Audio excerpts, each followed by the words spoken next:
Si un monjo del segle XI pogués viatjar al futur i entrar de nou a l'església romànica de Sant Pere del Burgal, s'adonaria de seguida que alguna cosa ha canviat.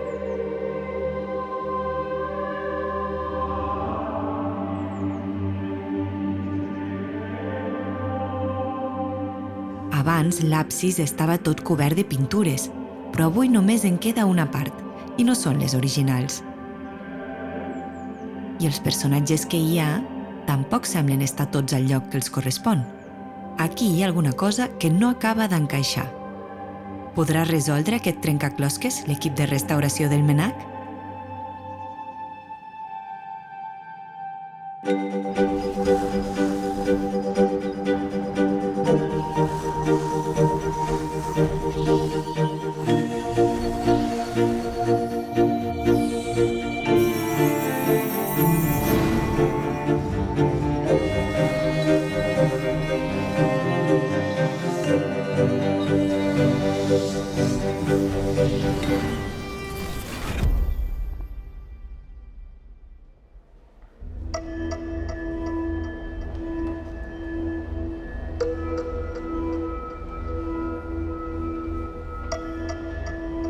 Una col·lecció de pintura mural romànica és una cosa bastant única.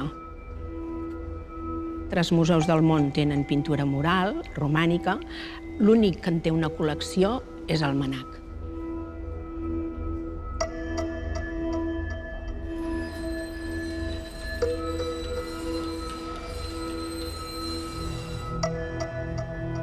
Als anys 20, una amenaça planava sobre les esglésies romàniques del Pirineu.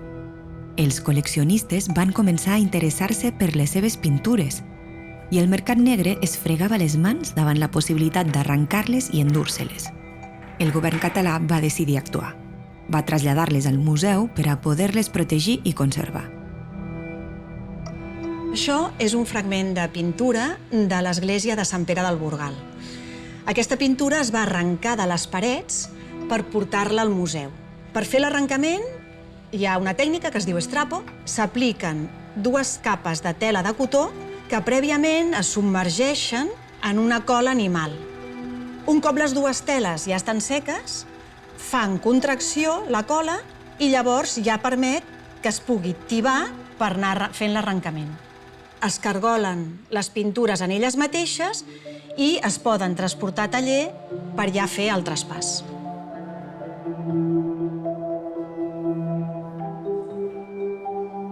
Les pintures de l'església de Sant Pere del Burgal van ser arrencades amb la tècnica d'origen italià de l'estrapo, un mètode habitual a l'època.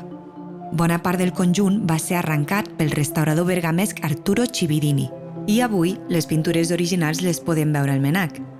Però abans d'arribar al museu van passar per diferents mans.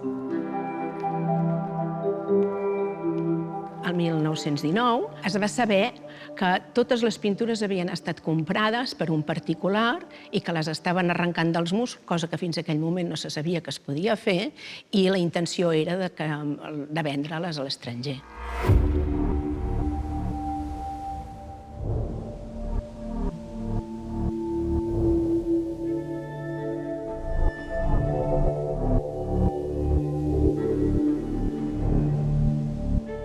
A l'hora d'arrencar-les, el col·leccionista Lluís Plandiura va fer com perquè li venguessin amb ell o els hi reservessin les pintures amb ell. Quan entren al museu, entren l'any 32, havent format part de la col·lecció de Lluís Plandiura. I per tant entren, diguem-ne que amb fragments emmarcats, dispersos, que el senyor Plandiura tenia penjats a l'escala de casa seva.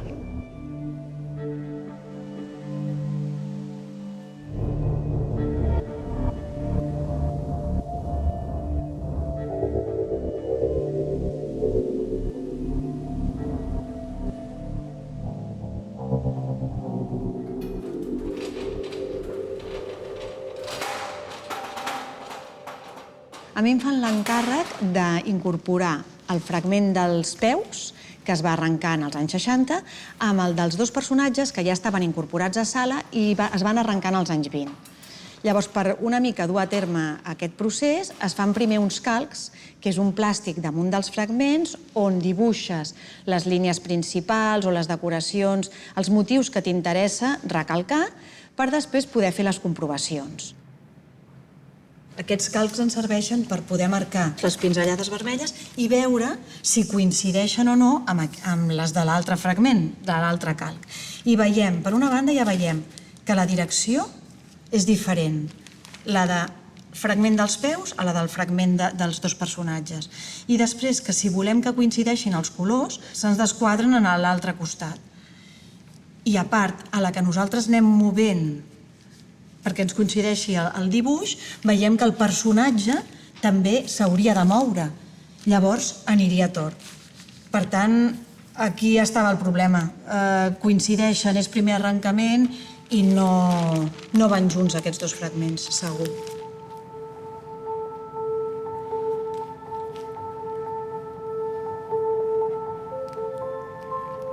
Llavors, hem de començar per l'inici una altra vegada, tornar a revisar la documentació amb la Mireia i demanar ajuda a la Núria per poder analitzar la pintura vermella, en aquest cas, que és la que coincideix.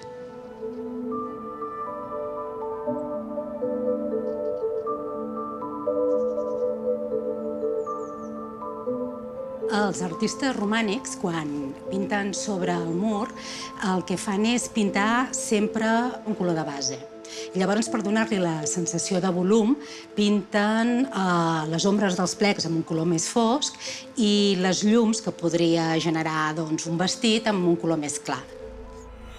Per poder contestar el que demana la Cristina, el que és necessari és agafar una mostra molt petita i aquesta mostra poder-la tallar amb secció transversalment per veure tota la sobreposició de capes i poder identificar els materials que hi ha a cada una d'aquestes capes.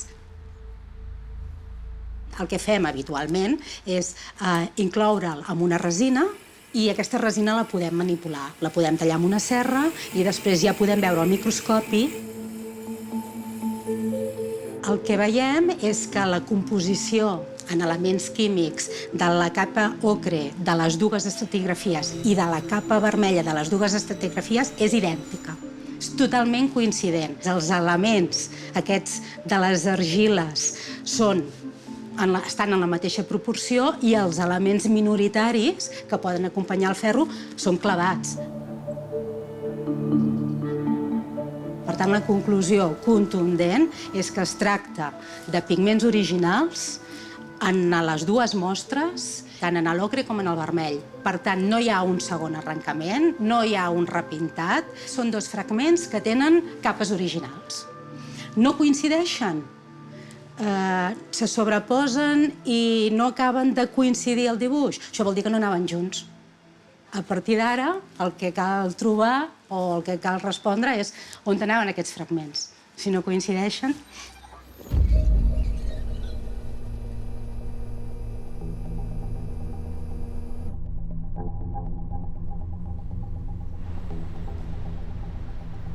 A vegades, les coses no són com semblen, i és la ciència la que ens ajuda a veure-hi més enllà. És un viatge que pot desconcertar, però si continues avançant, si observes amb atenció, arriba un moment en què tot comença a tenir sentit.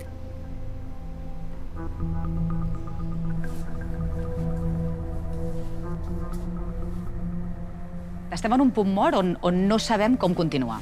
Una de les respostes es pot trobar amb fotografies. Al final, una fotografia et diu com estava aquella peça, on estava aquella peça.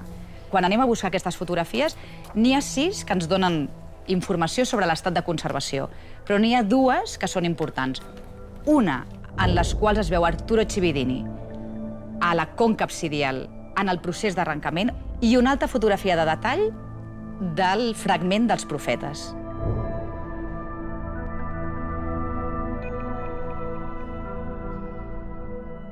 Aquesta fotografia, que és una fotografia del fragment dels profetes, el que ens revela és on estava situada. On estava situada a l'església, des del moment en què es pinta el fragment a l'església. Aquesta fotografia és un fragment dels profetes amb un arc, amb l'arrencada d'un arc, i una branca de fusta, recolzada. Es situa, a més, l'alçada dels profetes, i per tant ens està dient que des de dins de l'interior de la conca absidial estaven situats a la dreta de l'arc triomfal i no a l'esquerra.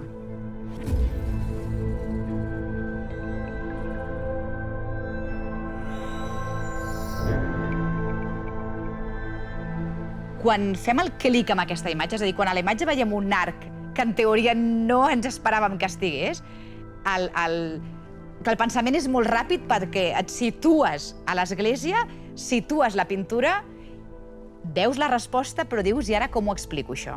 Ara com els explico? Perquè fa tants anys que això està exposat d'una altra manera, ara prova-ho.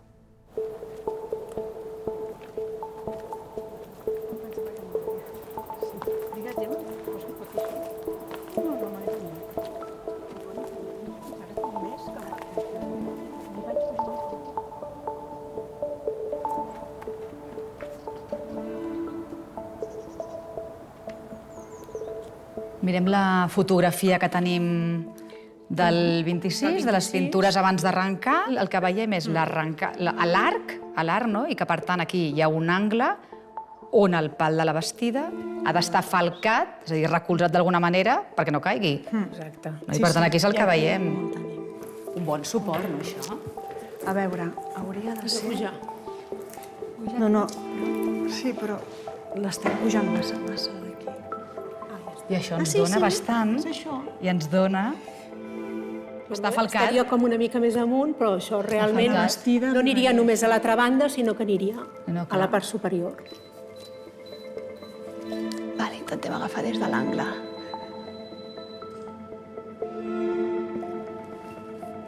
A veure, mirem l'angle. Home, ja és això, Ja és això, és aquesta arrencada. No. Doncs corroborem.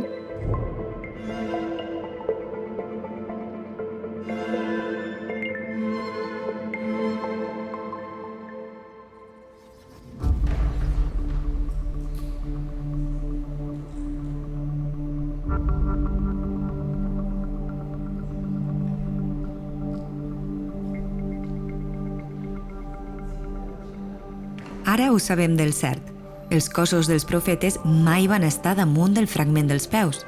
Els mestres romànics els van dibuixar a l'altra paret de l'absis. Ningú ho havia verificat, fins ara.